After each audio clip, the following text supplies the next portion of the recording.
हाँ तो मेरे प्यारे दोस्तों, आप लोगों को कुछ इम्पोर्टेंट क्वेश्चन आंसर बताने जा रहा हूँ, तो कृपया हमारी वीडियो को ध्यान से देखिएगा। जो भी कॉम्पिटिटिव लेवल के एग्ज़ामों की दृष्टि से आप लोगों को महत्वपूर्ण क्वेश्चन आंसर बताने जा रहा हूँ। देखो दोस्तों, बौद्ध धर्म का प्रारंभ महात्मा बुद्ध ने किया था और महात्मा बुद्ध के बचपन का नाम सिद्धार्थ था। इनका जन्म 563 ईसा पूर्व नेपाल में लुम्बिनी कपिलवस्तु में हुआ और इनके पिता शुद्धोधन क्षत्रिय मिशाक्य गढ़ के प्रधान थे क्षत्रिय, और इनकी माता महामाया कोलीय वंश की थीं। और दोस्तों, जन्म के 7 दिन बाद महामाया की मृत्यु हो गई। अब देखो दोस्तों, इनकी मौसी गौतमी ने इनका पालन पोषण किया और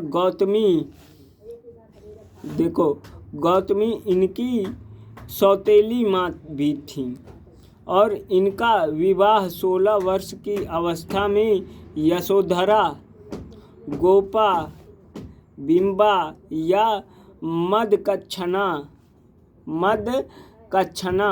नामक अति सुंदर स्त्री से हुआ। दोस्तों, इनके पुत्र का नाम राहुल था। और दोस्तों देखो, सिद्धार्थ को तथागत कनक मुनि, शाक्य मुनि भी कहते हैं। इन्हें एशिया का ज्योतिपुंज, लाइट ऑफ एशिया भी कहा जाता है।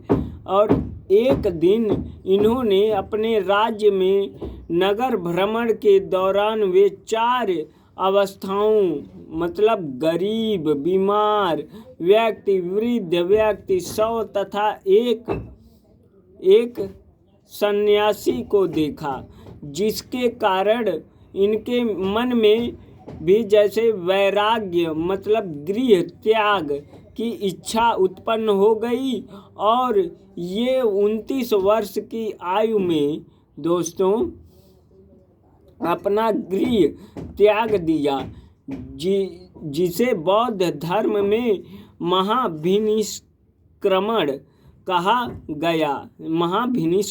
कहा गया। दोस्तों, इन्होंने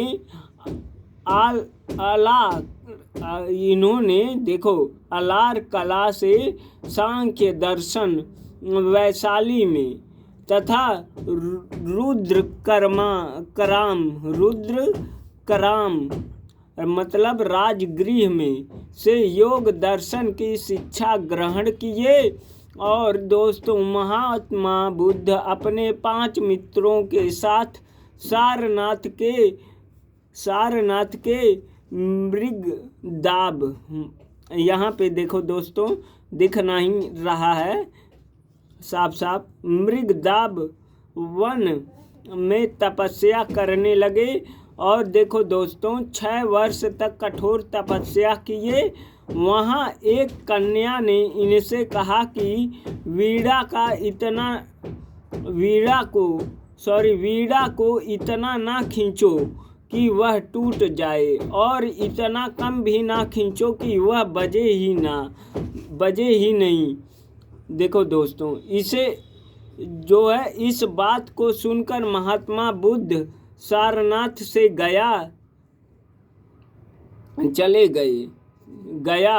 उर्बेला, जिसे कहते हैं उर्बेला, चले आए और तपस्या करने लगे। दोस्तों, यहाँ इन्हें निरंजना मतलब फाल्गु नदी के तट पर पीपल वृक्ष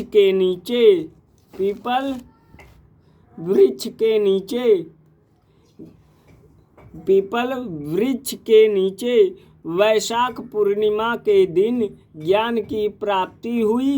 और दोस्तों, ज्ञान प्राप्ति के बाद वह वृक्ष महाबोधि वृक्ष कहलाया तथा यह स्थान बोध गया कहलाया। दोस्तों, और ज्ञान प्राप्ति के बाद इन्हें महात्मा बुद्ध कहा गया।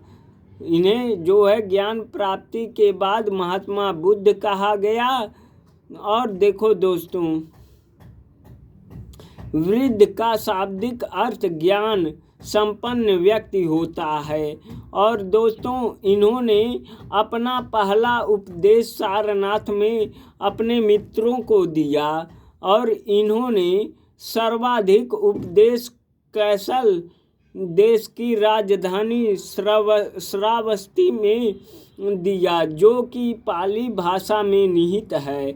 इन्होंने श्रावस्ती में अंगुलीमाल डाकू को शिक्षा दी। किसको शिक्षा दी? अंगुलीमाल डाकू को शिक्षा दी। और दोस्तों देखो,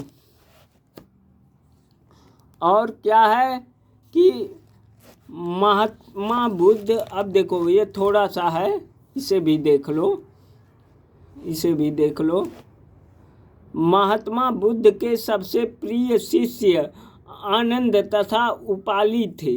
आनंद के कहने पर महात्मा बुद्ध ने महिलाओं को बौद्ध संघ में प्रवेश की अनुमति वैशाली में दिए और उन्होंने कहा कि अब बौद्ध धर्म ज़्यादा दिन तक नहीं चलेगा। अब देखो दोस्तों, बौद्ध धर्म अपनाने वाली पहली महिला गौतमी और दूसरी महिला आम्रपाली थी। कौन थी? आम्रपाली। पहली महिला पूछा जाए तो गौतमी, दूसरी महिला आम्रपाली थी। और दोस्तों देखो, बौद्ध धर्म अपनाने वाला पहला पुरुष तपप्यू तथा मल्ली था। महात्मा बुद्ध ने कहा कि मेरे उपदेशों को अंधविश्वास के रूप में मत मानो, बल्कि इसे तर्क के आधार पर अपनाओ। हाँ दोस्तों, और यहाँ पे ये थोड़ा सा देख लेना, ये देखो महात्मा बुद्ध के 4 सत्य वचन, इसको पढ़ लीजिए। संसार दुखों से भरा है, सभी के दुखों का कोई ना कोई कारण अवश्य है। दुख का सबसे बड़ा कारण इच्छा है, इच्छा पर नियंत्रण पाया जा सकता है। हाँ तो दोस्तों, हमारी यह वीडियो आप लोगों को पसंद आई हो तो हमारे इस चैनल को लाइक और सब्सक्राइब करिएगा। धन्यवाद दोस्तों।